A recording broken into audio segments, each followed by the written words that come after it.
I mean, tomorrow I'll download the WMC. Just sign into that. See who's online. And I'm not like, you know, if I'm on the computer, I'll be Graham, we're still friends, aren't we? Of course we are, Lottie. I wouldn't argue about politics anyway. No. Still mates, isn't it? And if you're filming me, tightest Yankee I've ever seen.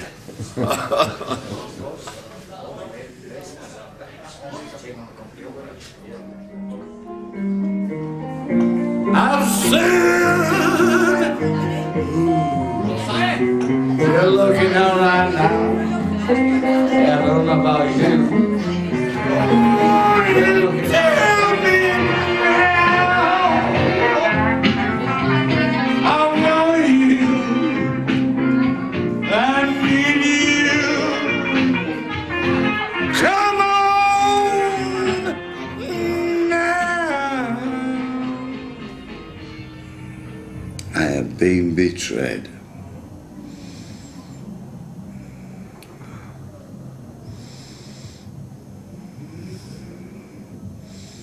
A lot of people think that.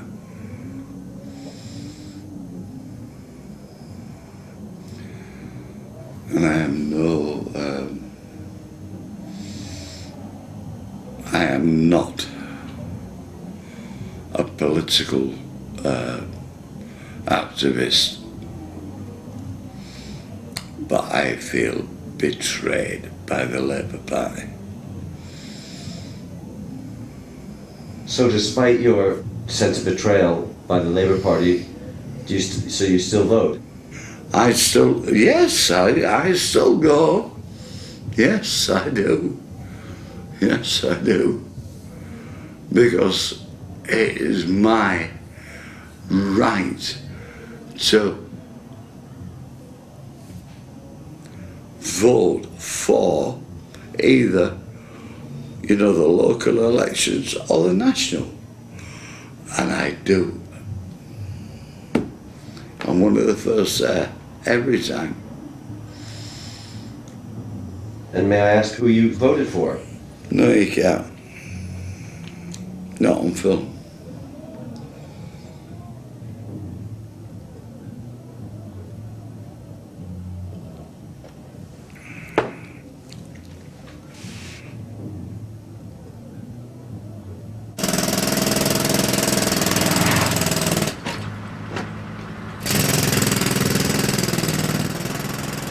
In a world where political allegiances could no longer be assumed and lifetime employment simply didn't exist, it felt like the working class was being cut adrift.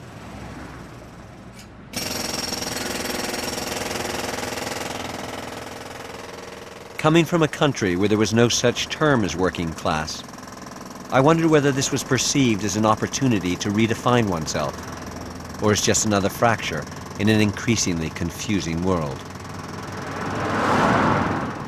My mum and dad voted Labour, so this is when it goes. Yeah, my mum and dad, we're working class. They're not. It doesn't exist. Labour doesn't exist anymore. Conservatives, Tories, Liberals, it don't exist. There's no such thing as working class like there used to be with Jarrah marchers and everything, with miners. It doesn't exist. It does not exist. But you're still working class. I'm not working class, otherwise I wouldn't have a car outside. It's still working class. Is I come from working class, but I like to think I'm not. You're working class, you're not middle class. I'm not middle class, but I'm not working class. I don't come from a mill family. You're working class, you're same as us. No, I'm not. I'm not working class. I've got my own house, I've got my own car. I've got a telephone line to my house, I've got mobile phones. Everybody could have that if it's all on Chucky. Mine ain't. Ah, yours is all paid. Yeah. No, is it bollocks? Well, car's paid, yeah. We've got a mortgage. I've got a mortgage, but that's my telly. That's my phone line. We've both got mobiles. But I'm not working class. Because if I'm working class, I'll be fetching food on the table, and she would. My wife's Which we do, which you do. You do, we if he... Catherine's gone to university now. I take these on an aeroplane. Hey. I never went on an aeroplane. When I was brought up, you didn't go on holiday, you went on Wibsey club trips. You went on Cinderella, I didn't. So you thought when you got older and had wife and kids, I'll try to do better. I've done better. I still work for a living, but yet we go on aeroplanes. I've got my own car in my driveway, what's paid for. Never mind. You're working class. Same as us. We always will be. No, I'm not. The people who are coming in this country now are working class. Who's going to work for less money than you? They're working class because they're going to start off. These Polish, Ukrainians, everything. I'll work. If he's doing £7, I'll do £5 now. He can't afford to take his family on holiday, like my parents. The lower class has moved up now at middle class. The middle class has moved up that way. So what's your upper class? Upper class are these fucking Tories and all them twats. It's It's not to be ashamed of if you're working class. No, I'm proud of my roots. Why do you go in working men's club? Why don't you go in an upper class It's club? not a working Or men's middle club. Class club. So if I pull in there in a Rolls Royce, I'm not allowed in that club. You're telling me that you would sit in a room full of people that are middle class and feel quite comfortable? But I sit with royalty because knowing that I've worked for my wage, I'd sit aside of them thinking I've earned what But I've you got. don't have anything in common with them, do you? You don't have to. If you won lottery tomorrow, I'm still working class. You're Well, worth millions. But you're not. You're not. You're still working class. I'm not working class. You fucking are. You're both talking stupid. You're talking stupid.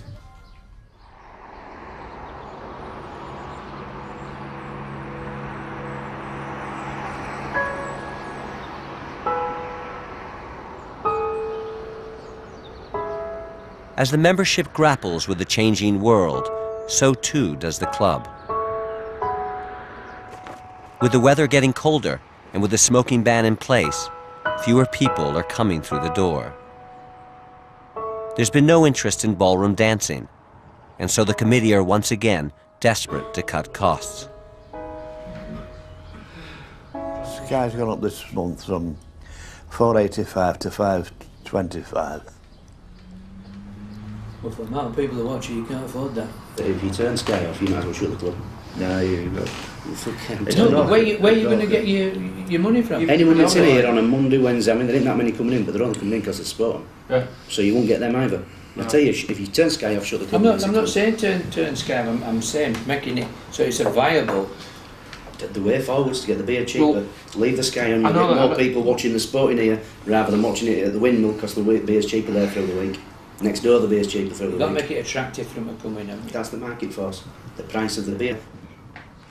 Since the annual general meeting, new committee man John Priestley has been pushing a radical idea.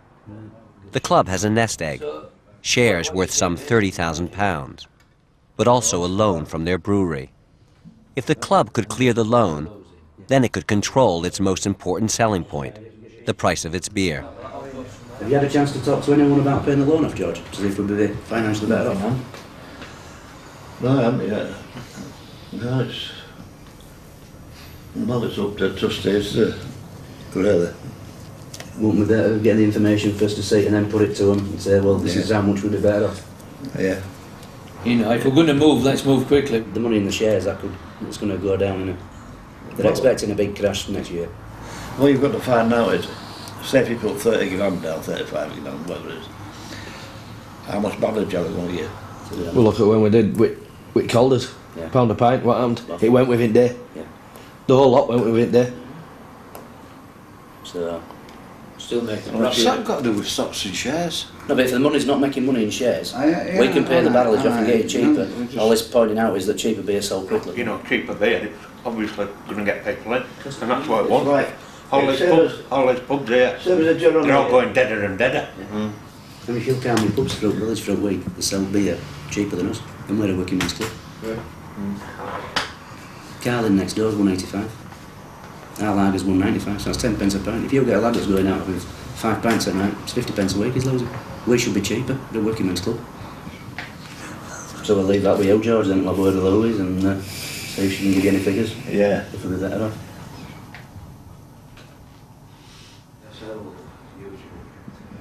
Correspondence. We have confirmed exactly. The committee has also decided to cut the club's biggest expense, its bar staff. Sue, the club stewardess, is given this directive in writing. You know what I mean, when it's busy and stuff. With a party, 3 bar staff plus me. So which 2 bar staff do I say you set to?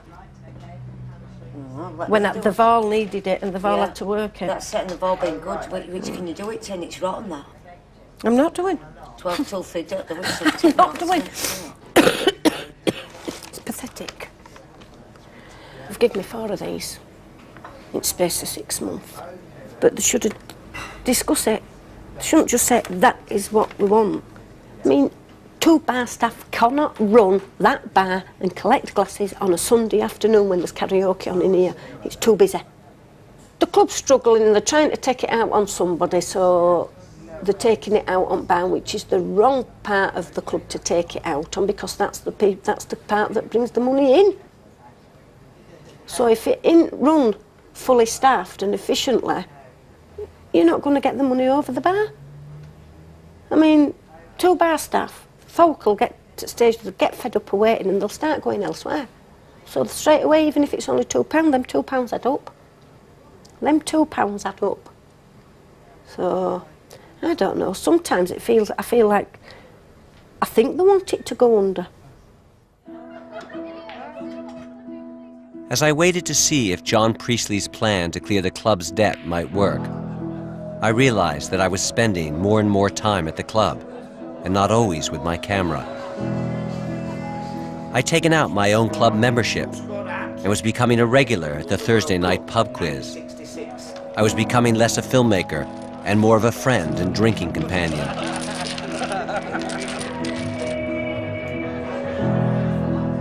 All around me I could see in ways that I don't think the members themselves could, what the club really meant, and what would be lost if it went under.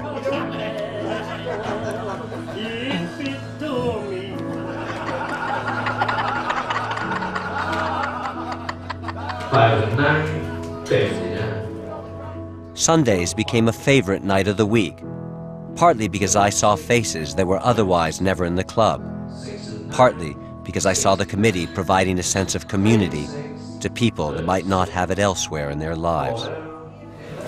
All right, Joe. He's lost about 9 stone, you know, in weight. He's been eating crisps tonight and things, which he shouldn't do, really. But they were bittersweet, because with each Sunday night bingo, with each Sunday night turn, the club was losing money.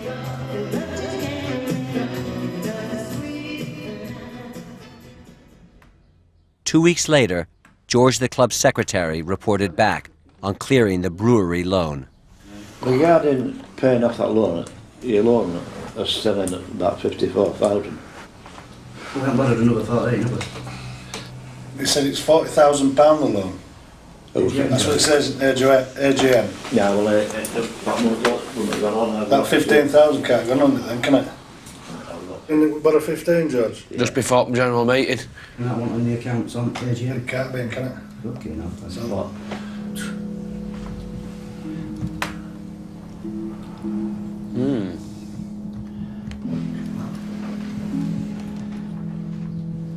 John's plan was now impossible. And with his new loan now on the books, the club's financial situation is even more precarious.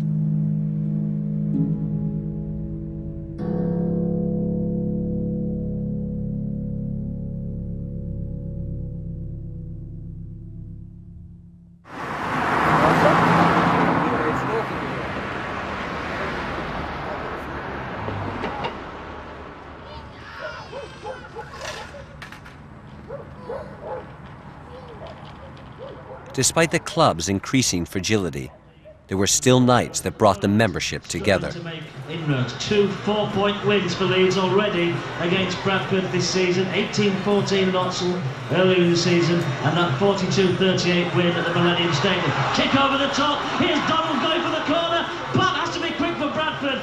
Goodness me. But I'd been told that decisions had been made that had splintered the club. For some years now, it had opened itself up to members and non-members alike on the weekends to get desperately needed cash across the bar.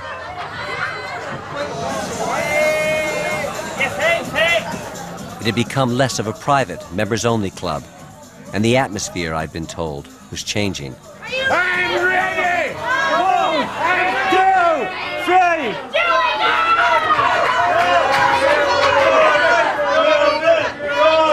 Come on, girl! I'm waiting for you! Come on! Come on!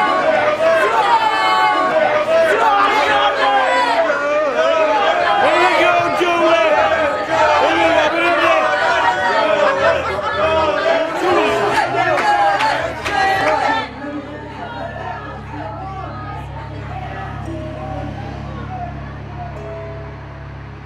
The membership's concerns moved beyond the club to Wibsey itself. There were fears that as more outsiders moved in, the village was losing its intimacy and character. An anxiety that it was being slowly absorbed into the larger city of Bradford and would soon take on its problems.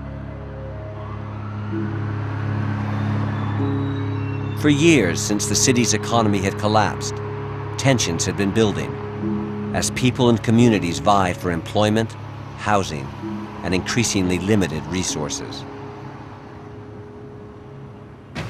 Violence on the streets of Bradford as youths go on the rampage.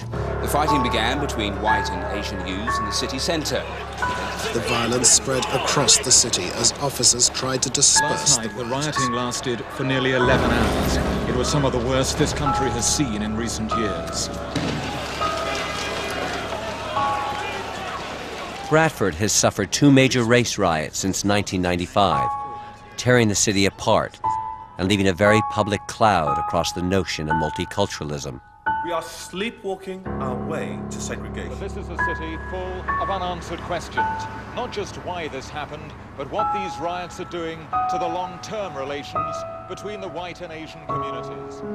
The Pakistani community, which made up a little over 1% of Bradford's population in the late 1950s, now accounts for nearly 15% of the city's residents. While they have expanded into other parts of the city, most live within their own communities. Driving around Bradford reminded me of the segregation of cities from my own country, places like Detroit and Miami. It seemed that those club members whom I sensed might be sympathetic to, or even voted BNP, did so as a form of protest, from a feeling that their interests as English working men and women no longer mattered to mainstream political parties.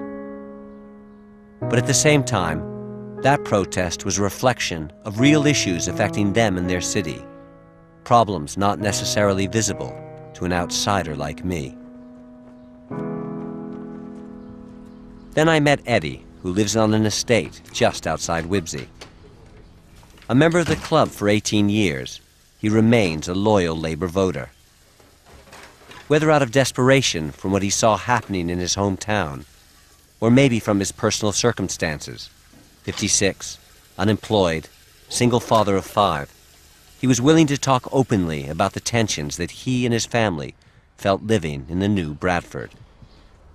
Anywhere where the Asians are, there's an atmosphere. You can cut it with a knife. Especially further in Bradford, it's not just me. Every single person I speak to says exactly the same. Everybody I speak to is there's one person who will turn on and say it's a nice place. Unless those are the people who's got plenty of money and they live on the outside, and they'll say let's embrace the culture. They don't live here. They don't live in the middle of it. They don't live in the thick of it. It's all right for them. They can go down in their 4x4s to a nice little house in the country. They've got to live here and see what it's like living with them. And I actually don't know anybody who was turned on and said they're proud to come from Bradford, personally. That might be because I don't know a great deal of people. But the people I do know are all of the same opinion. Everybody wants to get out. They all want to get out.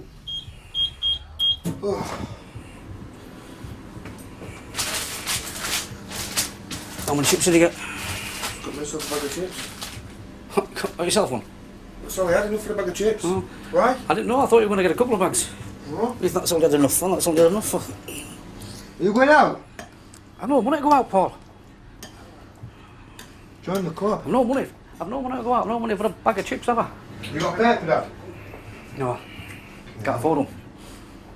Can't afford a bag of chips, I can't afford a paper, can I?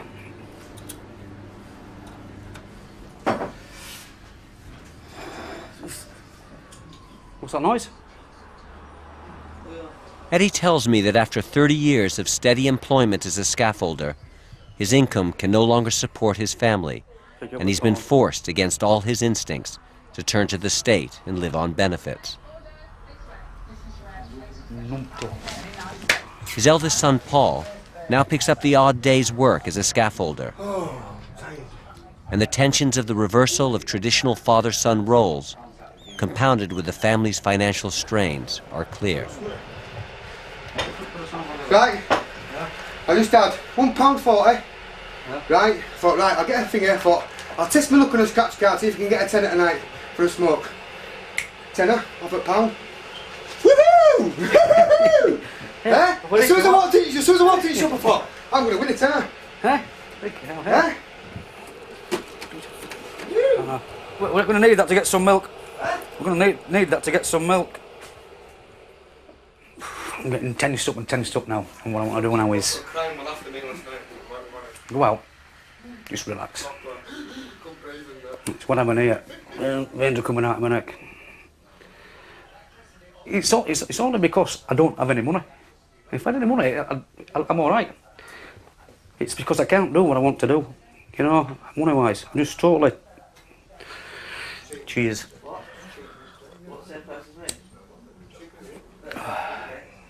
So what gets you so tense?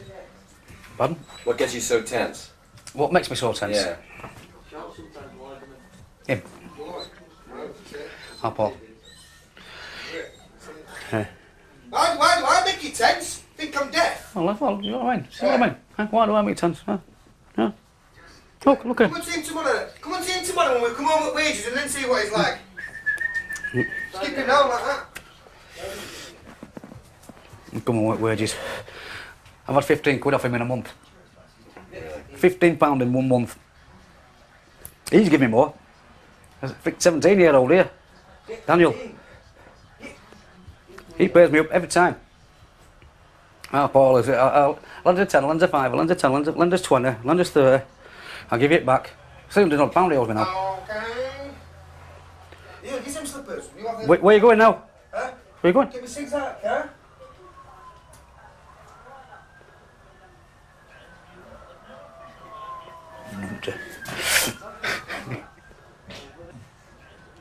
Most of the problems are coming from like the younger end, from like my sons or all the lads who's their age. They absolutely hate the agents. And it's vice versa. The agents of package, they hate us exactly the same. So it cannot go on. There's a big void in the middle, and in that void there, you get the extremists on both sides. BMP on us, and the what I call, I don't know, on the other side, right? And they're filling the void with all their propaganda, whatever you want to call it. And basically, you're going to get these odd white people and the odd Asians, and it's got to be stopped. Go over. You going outside? Later that evening, as I was talking to Eddie about the Bradford of his youth, Paul walked in the door. It's all about what it was like when I was a kid. So how's it changed for you? When I was a kid, I was full of white people. All over there were fields. Where they all live in now, all fields, mental hospital, school there, they've knocked down for them. Knocked all that down for them, right? What can you smell here now on a Sunday, instead of Sunday roast? What can you smell? You walk out the door on a Sunday afternoon, what can you smell? You can't smell Sunday roast in our house. No, you can't, no, but what you're supposed to be able to smell Sunday roast, aren't you? You walk out your door on a Sunday, no, you can smell frigging curry. So that's how much it's changed. But the main hasn't changed, all the new houses, no top flats down on there, they're all moving in there. They're getting everywhere now. So that's why it's moved, and I don't know why they want to live in our area anyway, because they hate us. They hate us as much as we hate them. We're going to start one big, massive battle. It's going to start in Bradford. Telling you. Give it 5 years. 5 years it'll be.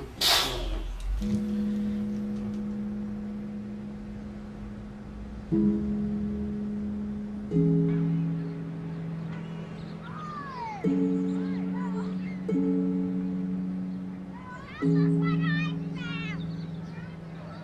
had it. That's it, you've had it now. Why you? Growling now. You've got him. Come on.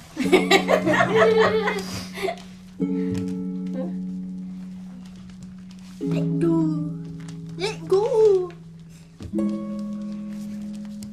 With more different nations coming in, if it kicked off again, I think there'd be, well, there were a lot of damage last time, so there'd be even more damage this time, wouldn't there? Could easily turn out to be a war at Bradford. Yeah? You're scared for the younger end. It's like my kids and my grandchildren. I dread to think what it's going to be like when they grow up. And it's scary. You don't want your kids to go through fights and gang warfares, which it's going to happen if it carries on with younger end. It really has been pretty heavy for some of us. So quite nasty weather earlier this evening in South Devon, some flooding I reported. hope something happens and everybody can get on. What do you think will happen, Dad, in 10 years' time? I don't think I'll be here in 10 years' time, so... No, but... I just hope no does happen. Because if it does, it's here that's up and coming now, isn't it? I wouldn't want to, but we've been brought up all my life around here, but if it does get worse, then I would think about moving away. Just for security of my kids.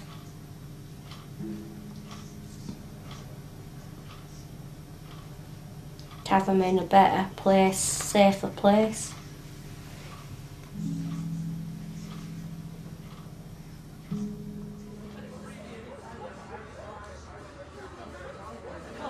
You're going to know that. All right, mate. Yes. All right, yeah. Yeah. All right, yeah. So, Top man, top man. We were talking last night. Who's hardest? You, Alan, or your Phil? Yeah. Well, is it something we're going to pick on with? Let's put it this way, I'm a good runner. No, we're not. No, we're not. I'm fast at running, let's put it that way. I can run faster. Yeah. Well, you're going to have to do it to catch me. Yep, everybody gets beat, so there's no such thing as an hard man. But what about you? What are you doing? Still living with my wife. Like someone's got to. What's happened to tarmacking then? I'm still doing that. You're still doing it? A few days later, I saw Eddie at the club. He was clearly popular and down to earth. I found it difficult to connect him to his son Paul's outburst.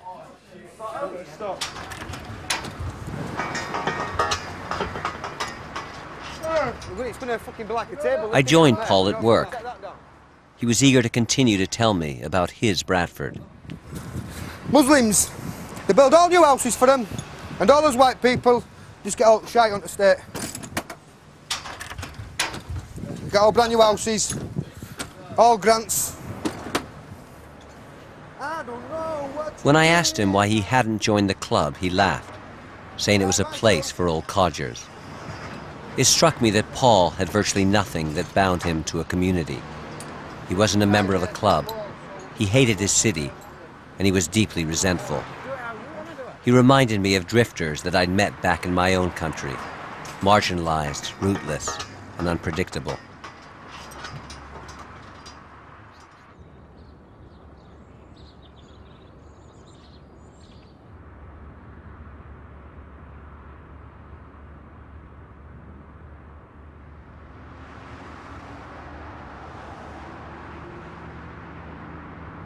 You walk around town and you don't hear English people no more. I'm not just saying Muslims and that, there's that many immigrants or refugees or whatever, they've come from other countries. Polish, Ukrainians, Russians, and you just don't hear anybody who's English. It's just changed so much. It's just going to get worse. A lot worse. It's their country now. You've took over it. You can't have friggin' they're burning all pubs down near their areas and turning them into restaurants. You know what I mean? No bookies, no sandwich shops in the Packy area. It's their area now, it's their town. There's more of them than us now. So I mean, that's why I say 5 years, I'll give it 5 years to kick off.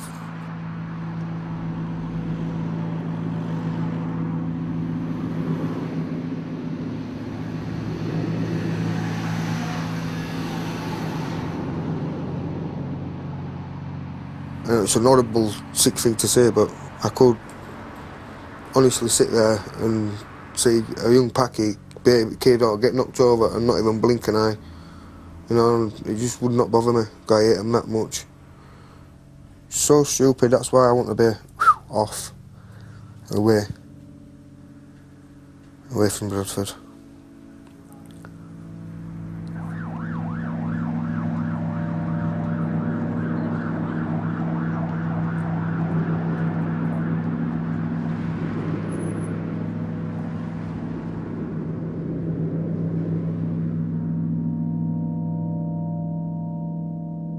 I don't mind other races.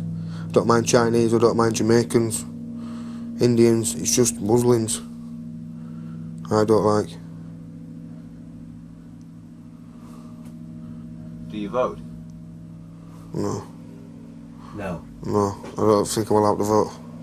I've never voted, I don't know. But if I did, I'd vote BNP. Straight away, without a doubt. Because only people who, I mean, they post leaflets around and stuff and they're exactly the same, they think exactly the same as I do. It's exactly right what they say.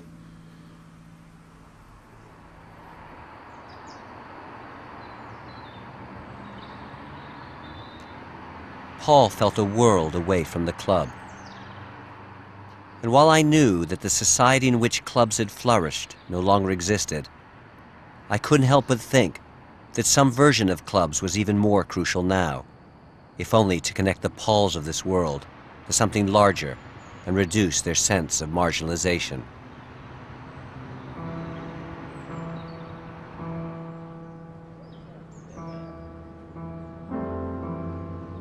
A week before the end of my stay, my hopes for the club took a turn for the worse.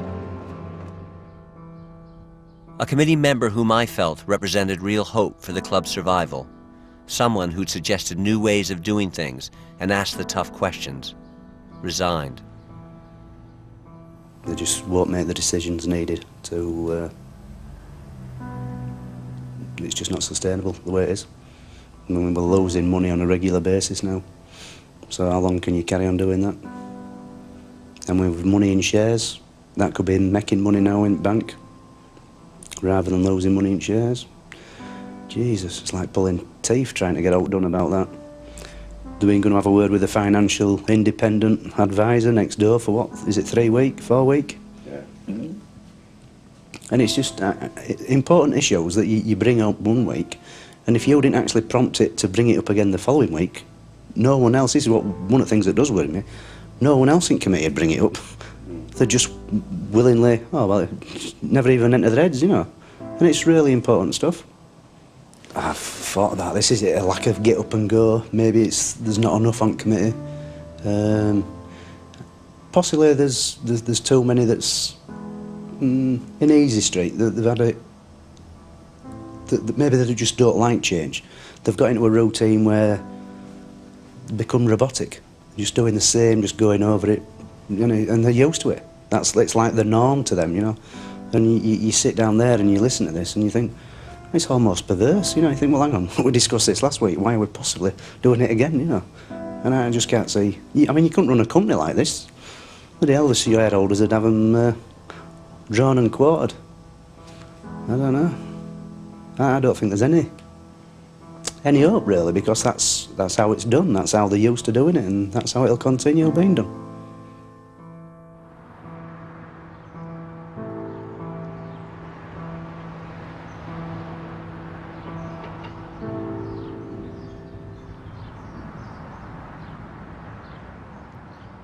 By now, winter had arrived, traditionally a slow time for the club, and its revenues continued to fall. Sitting in on my final committee meeting was painful, as I watched the remaining members scrabble to keep the doors open. I lost a bank transfer of £2,000 from a savings account to a current account. Balancing bank lost me £85,766.50. Cheques not presented 36806. B Cunningham wages 12314. Petty cash 64750. Leaving 3,482.24 in the black, and that's it. So once again, there's going to be a transfer, savings again, to pay bills. Yeah. I was in last night and it was quite dead in here. Apparently it's the same all the way around the village. It's everywhere. Yeah. Is it a case of knock-on effect from this no smoking thing? Partly, isn't it? Partly. You're down 2,000 a week from a few months ago. And that's an impossibility to Well, carry if you on. take your balance on that book, that's including the £2,000 transferred over, so it's nowhere near that. That's it. We're only going into black because we're transferring. So, I mean, how much help can we get off the brewery if we're struggling like we are? The one thing you got to do is loans. Yeah, but they're going to squeeze us over barrelage, aren't they? Well, we've got to make drastic cuts. If we're to stay open. Maybe changing the hours of opening. Drastically. Unfortunately, we can't force people to come in. We're up shit creek. Basically, yes.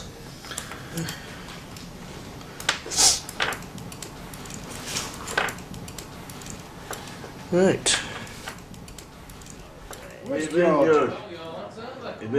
I went down to see him to see if he was... On one of my last nights, I joined 5 long-standing members at the club to celebrate a 69th birthday. Before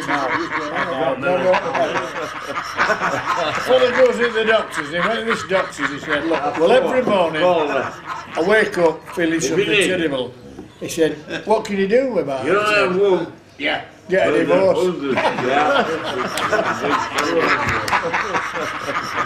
I hated the idea of the club going under and becoming a statistic rather than the living, breathing community of which I'd become a small part.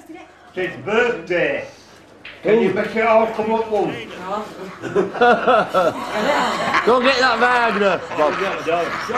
Go get that Wagner. But I'd learned that the club's problems moved well beyond its management and the smoking ban into deeper changes that were affecting working-class communities like Wibsey far more pointedly than other parts of society.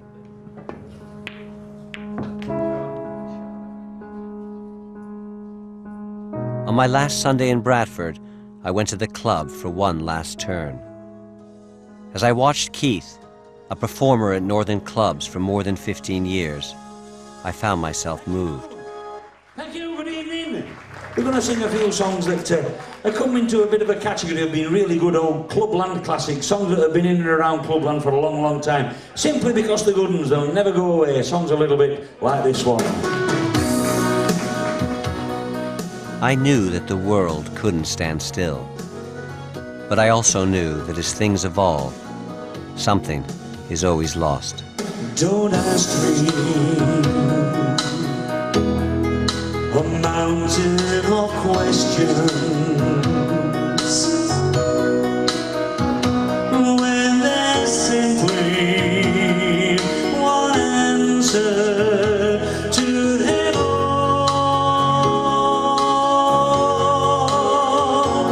If you love me, really love me, as I love you. The White Season continues tomorrow with Rivers of Blood, exploring the legacy of Enoch Powell's controversial speech. To find out more, log on to bbc.co.uk/white. Don't act like you miss understand me.